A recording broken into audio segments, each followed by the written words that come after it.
Welcome back students. Last वाले video में हमने मटीरियलिटी के बारे में पढ़ा। बेटा अब मैं आपको सिखाने जा रहा हूँ going concern. Okay, going concern क्या होता है? तो स्टूडेंट्स, एक ऑर्गेनाइजेशन अभी तो चल रहा है, लेकिन इन फ्यूचर चलेगा क्या, इसे हम कहते हैं गोइंग कंसर्न। समझो कोई पेशेंट है, वो बेड में अस्पताल में लेटा हुआ है, उसके शरीर इसमें वायर लगाए गए हैं, उसका हार्ट रेट वहां पे दिख रहा है।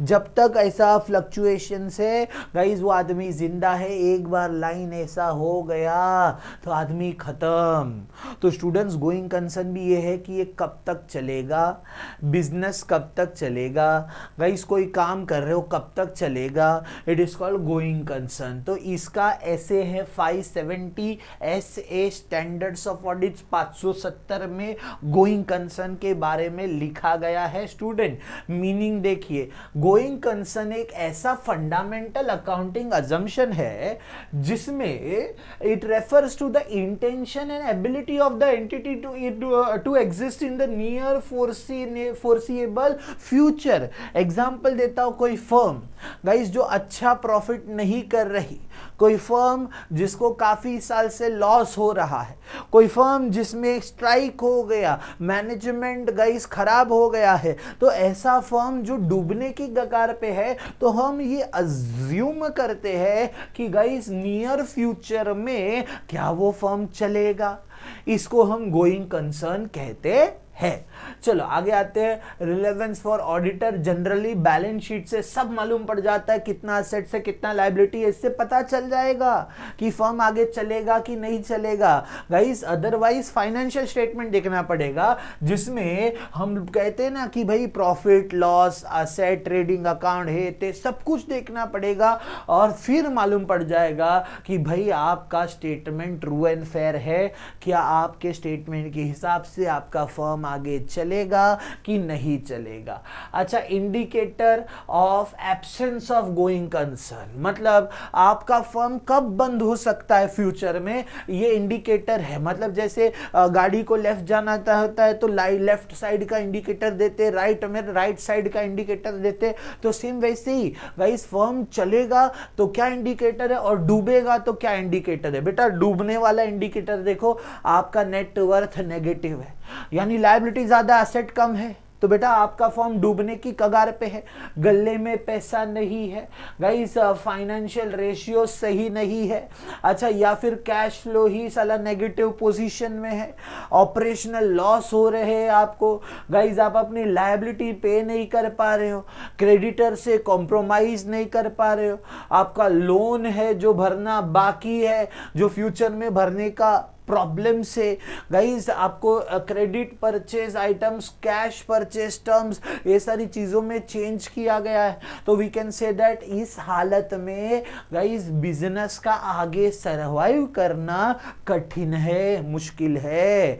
गाइस आगे देखिए, ऑपरेशनल इंडिकेटर, ऑपरेटिंग, तो ये हमने देखा फाइनेंसिंग पैसे के रिलेटेड, और ये देखा ऑपरेटिंग। तो भाई हमारा कोई खास मैनेजमेंट का पर्सन गाइस उसका रिप्लेसमेंट हो रहा है, या तो पर्सन चला गया, कई इस कंपनी ने अपना मेजर पार्टनर को मिस कर दिया, मतलब भाई उसके साथ कुछ डिस्प्यूट्स हो गया, ब्रेकअप हो गया। अच्छा, मेजर सप्लायर चले गए, कस्टमर्स बेस चला गया, लेबर अनरेस्ट एंड प्रॉब्लम्स हो गया लेबर का, तो वी कैन से दैट कि गाइस ऑपरेटिंग इंडिकेटर्स हो जाते हैं। बराबर है, कोई कॉम्पिटिटर आ गया मार्केट में। एक साबुन का ब्रांड है बेटा निरमा, सुना होगा। गुजरात में एक साइंटिस्ट था, एक लैब में काम करता था, और उसने लैब में ही एक सब टेस्ट कर करके पता नहीं कोई डिटर्जेंट पाउडर बना दिया और अपनी बेटी के नाम से स्टार्ट कर दिया। एक्चुअली उसकी बेटी का नाम निरुपमा था, तो नीरू का नीर ले लिया, पमा का माँ ले लिया, निरमा, और लॉन्च कर दिया। गाइस मार्केट कैप्चर किया उसने, इंडिया में, आखे इंडिया में बेचा, गुजरात में बेचा, सब जगह पे बेचा, लेकिन धीरे धीरे वो मार्केट से प्रॉफिट कम होने लग गया, उसका सेल कम होने लग गया। हाँ, आज तक निरमा चल रहा है, बट गोइंग कंसर्न पे एक सवाल है बेटा कि फ्यूचर में वो चलेगा कि नहीं, क्योंकि बाकी सारे डिटर्जेंट पाउडर ने अपने डिटर्जेंट में, साबुन में इतना इंप्रूवमेंट ला दिया है कि निरमा से लोग शिफ्ट हो गए दूसरे सारे। जैसे घड़ी, सर्फ एक्सेल, टाइड, बराबर है, पहले इस्तेमाल करे फिर विश्वास करे, ये सारा कंसेप्ट है ना। तो इसके लिए मार्केट में ना कस्टमर बेस्ड होना चाहिए, अदरवाइज गाइस गोइंग कंसर्न मुश्किल है। Other indicator, government policy change हो गया, एग्जांपल जीएसटी आने से बहुत सारे बिजनेस बंद हो गए, लीगल प्रोसीडिंग बाकी है सरकारी का, कोई कानूनी कार्रवाई चालू है आपके फर्म पे, और स्टूडेंट्स आपने रूल्स को फॉलो नहीं किया, तब मानेंगे कि आपकी नैया डूबने वाली है। बेटा आपका गोइंग कंसर्न पे बहुत बड़ा सवाल उठ जाता है। अब सवाल है, अगर ऐसा सिचुएशन है तो ऑडिटर का ड्यूटी क्या है? तो पहला पॉइंट, ऑडिटर को ऑडिट एविडेंस निकालना पड़ेगा कि जो गोइंग कंसर्न की बातें हो रही है वो सच है कि झूठ है, कहीं कोई हवा में तीर तो नहीं मार रहा। गाइस ऑडिटर को रिव्यू करना पड़ेगा the event after balance sheet having an effect on going concern, यानी ऑडिटर बैलेंस शीट देखेगा कि भाई आपकी बैलेंस शीट में क्या सच में ऐसा है कि आपका भविष्य में सरवाइव करना मुश्किल है। अच्छा, auditor should review the agreement relating to the long term debt, कोई बड़ी से कर्जे है लॉन्ग टर्म के, उसको रिव्यू करना पड़ेगा। Auditor analyse the latest financial statement, everyone, सारी चीजें auditor analyse the latest cash flow statement. Auditor should review the minutes of board meeting की भाई क्या बातें हो रही है।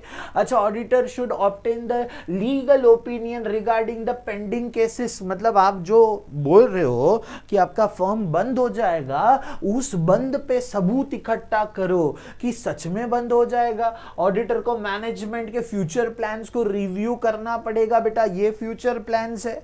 अच्छा, ऑडिटर को गाइस मैनेजमेंट सर्टिफिकेट का रिप्रेजेंटेशन को निकालना पड़ेगा अबाव मैटर में कि वो क्या कहना चाहते हैं, और उसके बाद ये सब करके ऑडिटर अपना क्या बनाएगा, बोलो बेटा 3.5 में ऑडिट रिपोर्ट बनाएगा। तो उसमें क्या करेगा वो? अच्छा, where the going concern assumption सही है, मतलब आप कंपनी सच में बंद होने वाला है, तो ऑडिटर ना अनक्वालिफाइड रिपोर्ट देगा कि भाई ये कंपनी अभी चलेगा नहीं। क्वालिफाइड मतलब पॉजिटिव, अनक्वालिफाइड मतलब नेगेटिव। अच्छा, in unqualified report auditor give a positive opinion, मतलब कि हाँ ये कंपनी जो है सच में बंद होने वाला है, मतलब उन्होंने जो बोला वो सही है, इसीलिए पॉजिटिव ओपिनियन। अच्छा, आगे आते हैं, whether where doubt regarding the going concern, अगर ऐसा लग रहा है कि कंपनी चल भी सकता है, अरे भाई नहीं भी चल सकता, ऐसा डाउट है, तो auditor guys same were clear due to management explanation, auditor should give an unqualified report to provide that adequate disclosure of made is notes on account, बराबर है। आगे स्टेटिंग द कंडीशन कि आपका मैनेज फर्म चलेगा कि नहीं, और guys steps taken by management, और ऑडिटर सारे शेयर होल्डर को इनवाइट करके बुलाएगा और ये नोट्स दिखाएगा, बेटा ये ऑडिटर का ड्यूटी है। Where the guys there were a doubt regarding the going concern assumption, management explanation अगर एडिक्वेट नहीं है, मैनेजमेंट बता नहीं पा रहा, तो ऑडिटर जो है क्वालिफाइड रिपोर्ट देगा और बताएगा कि भाई ये ओपिनियन जो है उसमें कुछ ना कुछ तो रिजर्वेशन बाकी है। अगर entity is not a going concern, auditor should express adverse opinion कि भाई आपने हमको बुलाया ये बोल के कि हम बंद होने वाले, लेकिन मैंने चेक किया, मालूम पड़ा आप तो अच्छा काम कर रहे हो, आप तो चलने वाले हो, बराबर है। तो इसीलिए सारे रूल्स बनाए गए हैं। ऑडिटर रिपोर्ट्स में वो मेंशन करेगा कि भाई auditor to specifically report whether the case of company which has been registered for a period not less than 5 years, plus आगे देखो it's accumulated losses at the end of the financial year is not less than 50% of its net worth, बराबर है। Net worth 5 crore का, 2.5 करोड़ का loss से कम रहेगा तो we can say that guys की बिजनेस चल सकता है, याद रखिएगा। अच्छा, अभी गर्ल्स एंड बॉयज क्या रहेगा, क्या सिस्टम है, वो सारी चीजें कंपनीज एक्ट इसके बारे में, गोइंग कंसर्न के बारे में क्या कहता है। तो डायरेक्टर्स रिस्पॉन्सिबिलिटी स्टेटमेंट, बेटा यहां पे सुनिएगा, the section 134 of companies act inter alia requirements the directors to make a specific assertion in the directors responsibility statement under the section that director have prepared the annual accounts on going concern basis। Director का statement बड़ा matter करता है guys. Disclosure under revise schedule 3, इसमें बोला है कि reader को पता चलना चाहिए कि भाई आपका फर्म बंद होने वाला है या चलने वाला है, ये उसके बारे में ही लिखा गया है बेटा, इसमें इतना कुछ नहीं है। और अगर एग्जांपल का देखें तो एक coal mining firm is stopped by the supreme court while hearing a corruption case, बराबर है, तो वो एक लाइव एग्जांपल है बेटा। और nationalise refinery in a cash flow problem but government of country provides a guarantee कि रिफाइनरी को हम हेल्प करेंगे जिससे सारे पेमेंट्स हो जाएंगे, तो मतलब गवर्नमेंट भी बहुत बार इस केस में आ जाता है। A bank in a serious financial trouble, government is not willing to bail it out, the board of director has passed a resolution to liquidate the business. liquidate मतलब धंधाला बंद करायचा, बिजनेस को बंद करने का। the bank is not going concern, ये bank आगे चलने वाला नहीं है, बराबर है। आगे आते हैं ट्रेडिंग कंपनी जिसने गाइस बिलो 0.5 के उसमें बिजनेस किया है, क्रेडिटर को 5 करोड़ से ज्यादा demanded payment for which could not make, बराबर है, यानी पैसे नहीं दिले guys, a creditor is requested the court to liquidate the business and recover the debt, म्हणजे गाइस सारे बिजनेस को बंद करो, सारा असेट्स बेच डालो और उससे लायबिलिटी को पे कर डालो, ये सारे सिस्टम है बेटा, याद रखिएगा। तो ये पूरा टॉपिक जो हमने पढ़ा वो गोइंग कंसर्न के बारे में था। आई होप आपको ये समझ में आया होगा। इन द नेक्स्ट वीडियो हम लोग ट्रू एंड फेयर व्यू के बारे में पढ़ने वाले हैं बेटा, जुड़े रहिएगा हमारे साथ इस सेशन में। Thank you so much.